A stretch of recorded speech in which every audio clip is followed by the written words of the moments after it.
आज मैं आपके साथ एक बहुत ही गहरी और महत्वपूर्ण बाइबल वर्स के बारे में बात करना चाहती हूँ।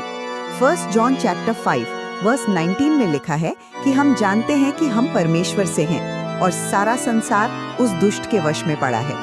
ये वर्स हमें दो बिल्कुल अलग रियलिटीज के बारे में बताती है। पहली रियलिटी ये है कि जो लोग यीशु मसीह पर विश्वास करते हैं वे परमेश्वर के हैं। हमारा नया जन्म हुआ है, हमारी पहचान बदल गई है। हम अब इस संसार के नहीं बल्कि स्वर्गीय राज्य के नागरिक हैं।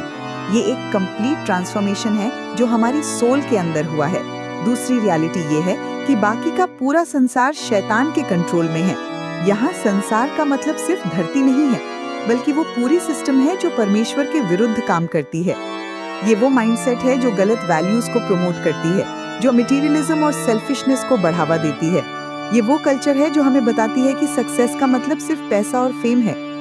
लेकिन यहाँ एक बहुत इंपॉर्टेंट बात है।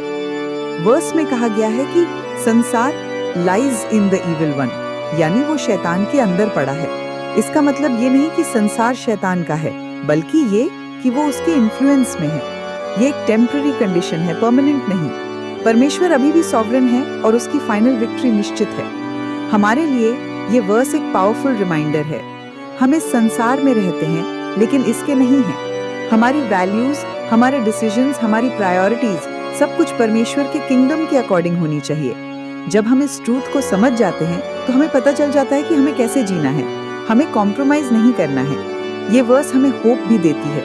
भले ही अभी संसार में डार्कनेस है, लेकिन हम जानते हैं कि हम लाइट के बच्चे हैं। हमारे पास वो पावर है जो इस संसार की हर इविल फोर्स से बड़ी है। ये हमारी स्ट्रेंथ है।